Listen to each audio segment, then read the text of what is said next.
Buckle up for a new episode of Bumpaholics, the one and only podcast made to teach on all stages of the arrival of a baby, before, during, and after. Whether you're an expecting mother, have questions about fertility, difficulty with lactation, or postpartum, you're sure to learn from our experienced doulas when you listen to Bumpaholics.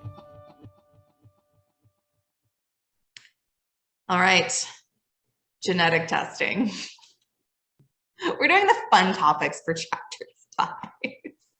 This is one of those topics where, as a doula, when your natural professional state has to be unbiased, and having one of these hot topics, it's sometimes hard to talk about it at all, because, you know, obviously we can talk facts and all of these things, and but I think sometimes it's hard to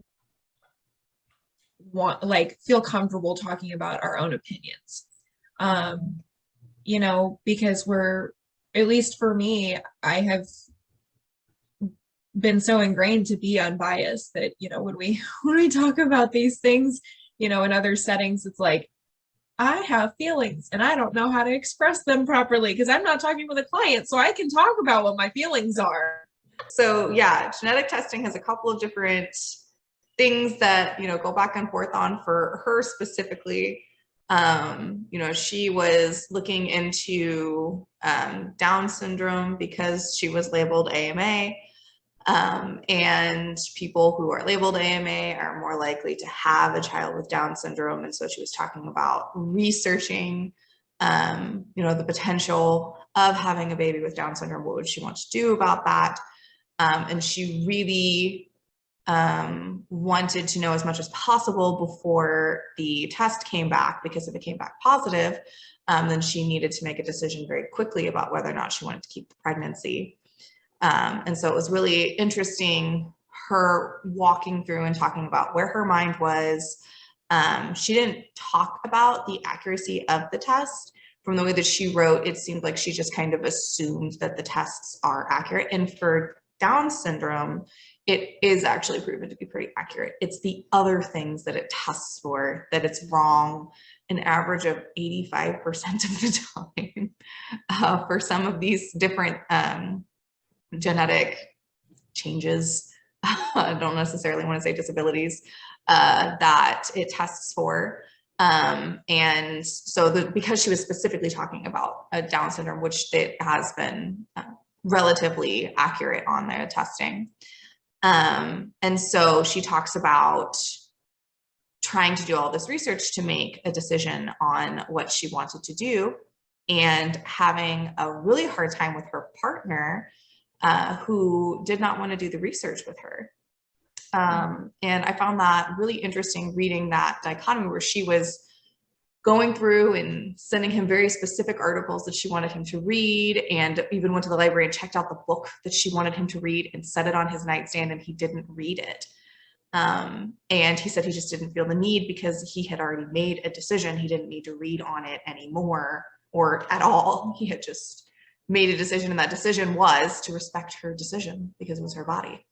Which I find to be really interesting. Do you guys find that you run into that type of behavior with partners, or do you tend to find that partners tend to be as up on the research as the person who's actually carrying? I find a good mix, and it's not very often that when I do have a partner who is under the, you know, I support her or them 100%, you know, their body, you know, whatever. The partner is usually still educating themselves, and they're still making sure that they're aware of this so that when the decision is made, they have the information. So I've seen, you know, my experience of that is it's more they're researching so that they know, not necessarily to make a decision. But I definitely have a good mix of we've both researched this and made this decision together, versus I'm just here to support whatever she wants. Whatever it is, we'll just go from there. But I've never run into a situation where the partner isn't doing research because of that stance. What about you, Jamie? Yeah, I've seen a bit of a mix because I have seen where both partners are equally researching and trying to have these discussions and decisions together. But like on the other side, it's more like the pregnant person is the one doing a lot of the research, but they may be relaying that information to the partner to come with that decision instead of them doing their own research, which it does kind of make that I guess whenever it's presented to them, it's not exactly neutral. So if someone is having difficulty getting their partner to do research and engage into it, and they're wanting to have these conversations, but they don't want to make these decisions by themselves, what kind of advice as a doula would you give to a client who's just really struggling to get their partner to get engaged? I think it would kind of depend on why the partner's not engaging, kind of tailor it. And, if it was a situation where it's like, well, my opinion doesn't really matter because it's her choice, kind of explain everything that we just kind of talked about. Be like, you still should be involved. It's really important. You might have a perspective on something that she didn't see before. You might have really strong opinions on something that you didn't really realize. Whereas it could be something for the, the mother or the carrier that she's just kind of like, I could go either way. So if you're not going to have any input, I guess I'll pick this. When in reality, the partner might actually have really strong feelings about it. But they don't know that because they haven't done the research. If they're not doing the research because they simply don't care, not necessarily like they don't feel like they need to be involved, but just this simple lack of like not wanting to be involved, I think that that's a whole other ball game. And talking to your client, the mother, about other ways that she can get support from other people in her life, family and friends, and instead of spending time and resources begging that partner to care when they don't, finding people who do. Yeah, so I like that a lot. Yeah, I think it just kind of depends on why they're not doing research, and making sure that client is fully supported, no matter by whom. Yeah. What do you think, Jamie? Yeah, I think that really the most you can do with the partners who just like they want to let it be their decision, and not like, I guess, color that decision at all, and kind of just letting them know the perspective from the other side. Is like it can be very stressful and isolating to like try and make big decisions all by yourself whenever you have a partner that you want to be involved in. Like, even if it's just to kind of ping pong thoughts back and forth, it can still be like their ultimate decision, but having those discussions can really help like emotionally with that decision making. Yeah, I definitely agree with that. I think that it's really interesting to me how sometimes I'll be working with a a partner that says, and the phrase that my husband used to use all the time is, well, she's the decision maker, or well, she's the one who's giving birth.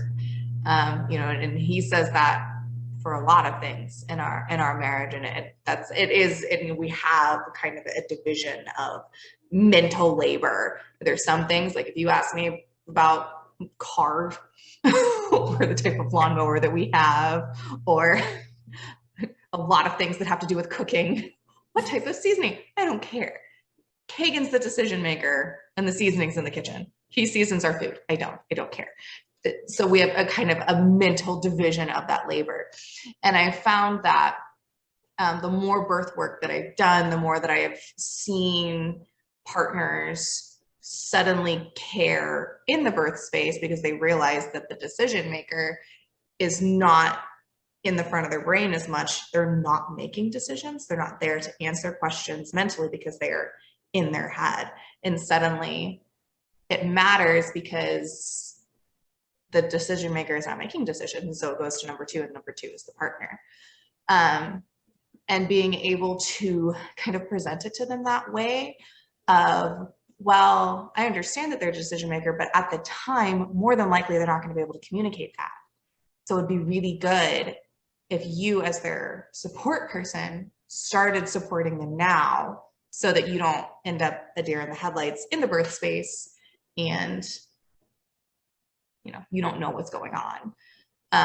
And so kind of rephrasing it that way, I think, helps quite a bit. Yeah. But that's my go-to. Doesn't always work. Some people, they have so much going on in their lives and other things, and it's just they're not the one having the baby, and it's just not something that they feel super involved with.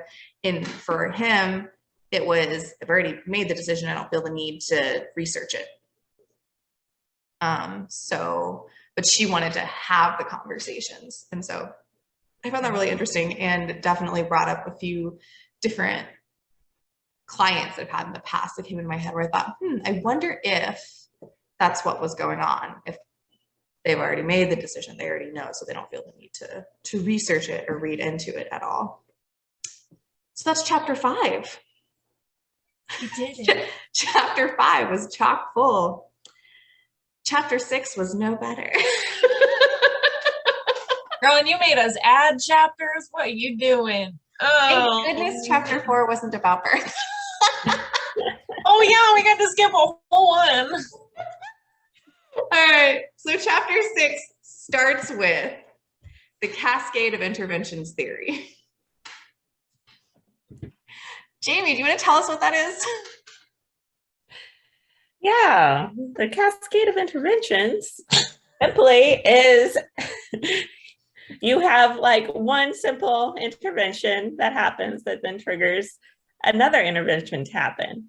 Like you get an epidural, and then your blood pressure starts to drop, so you need an IV, and then IV fluids can affect breastfeeding later, so it's that sort of thing. Yep. So it is interesting. It is a theory that you see play out, and it's something that I hear quite often. Is it something that in the birth space you actually see as much as people are talking about? Do you think that it is a cascade that happens frequently, or does it tend to just be just a few interventions and then it tends to stop? What do you guys think? Half and half? More of a cascade? Less of a cascade? I think it's more of a cascade than not. Even out of my own experience, talking with people who have had babies, or seeing it on social media, they go way past their due date at 40 and 5, and so they go in for an induction, and they start with the cervical ripening, and that doesn't do anything. So then they start on the Pitocin, and the Pitocin contractions are really strong, and baby starts to decel, and then contractions, you have to get the epidural, and then like Jamie said, you have to get your IV, or You know, you have to have blood pressure medication, you know, you got to watch your blood pressure. Baby starts to decel. And more often than not, I'm hearing these stories of, oh yeah, I was induced. Oh, great. So you had a vaginal delivery. Oh no, it ended up in a cesarean. Almost every single time, at least recently, that I have heard people talk about going in for an induction, they're almost always saying that it ended in a cesarean. Because of that cascade of interventions. You know, we started with this and then that didn't work, so we went to this. And so then, you know, it had this effect on my body and baby's body, and we couldn't get it under control. And the next thing you know, we're in the OR. And even when it doesn't end in the OR, it's still, that cascade is still happening.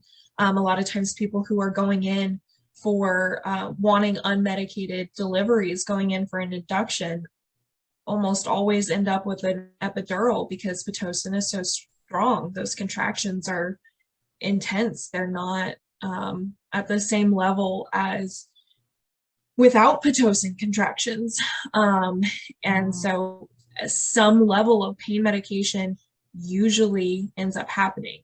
Of course, there's always exceptions. You know, I've definitely seen the cascade stop or not start at all. You know, I've seen people go in for the cervical ripening and it just, that's all they need. They never need Pitocin. Or, you know, you don't go in for an induction at all. You go in, labor starts to stall, and then you need Pitocin, and then that's where it starts. And instead of finding other ways to get labor to start again, if labor is actually truly stalled, or if you're in early labor. I think from my experience, both as a doula and just as a person, I'm seeing it more often than not. Yeah, I think sometimes I wonder how much it is one intervention causes another, as the mind frame that caused the first intervention causes the second, causes the third, which to me seems to be centered around time. The thing that I fight against the most for my clients is time in a birth space. Where I say, you know, I actually recently was at a birth where the doctor was trying to tell my client that she was incapable of having a vaginal birth, that she had been in active labor for 7 hours and was only a 5, and was never going to progress past a 5.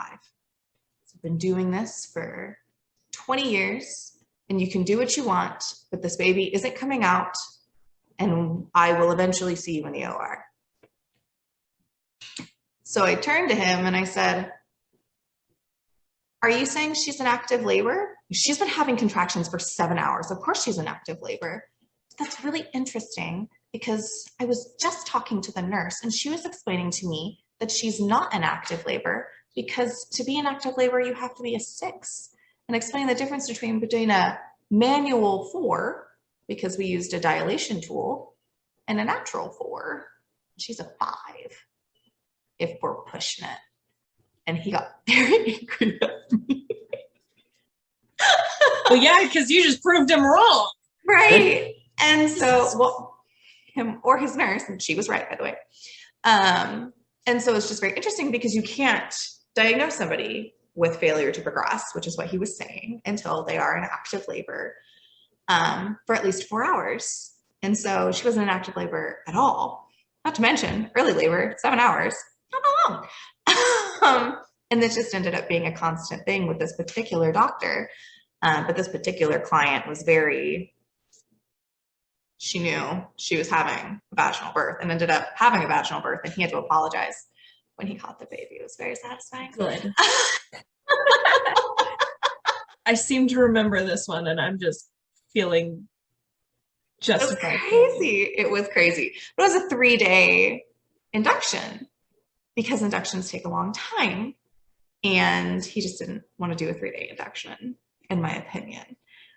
Or he honestly, maybe he had never experienced actually waiting 3 days to see, maybe in his 20 years, they gave up at 7 hours every time.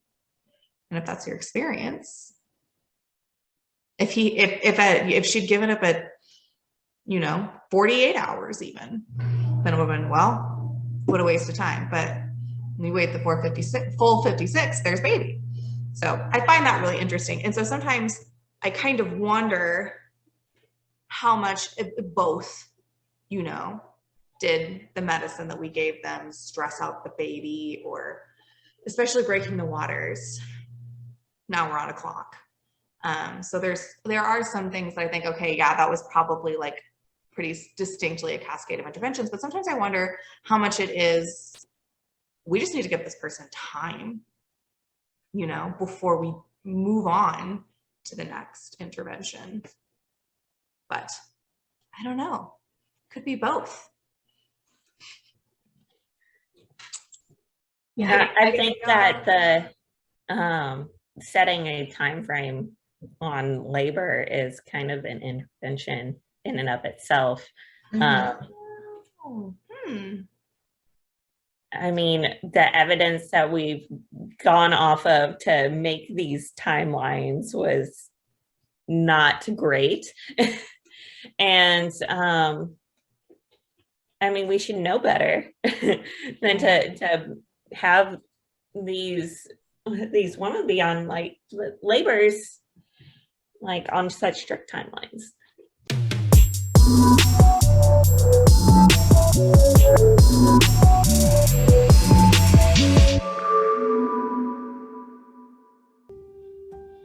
The following media content is intended to only be an educational reference guide and should not be taken as a substitute for medical advice. While KC Women's Ministry adheres to strict self-set guidelines, any advice, instructions, or information found within this media is not intended to be a substitute for medical advice, diagnosis, or treatment. KCWM makes every effort to broadcast correct information. We simply present the views based on evidence-based information. We welcome any comments, suggestions, or correction of errors.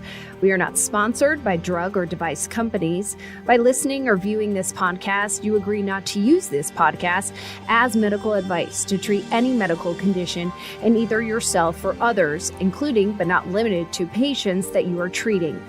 Consult your own physician for any medical issues that you may be having. This entire disclaimer also applies to any guests or contributors to the podcast.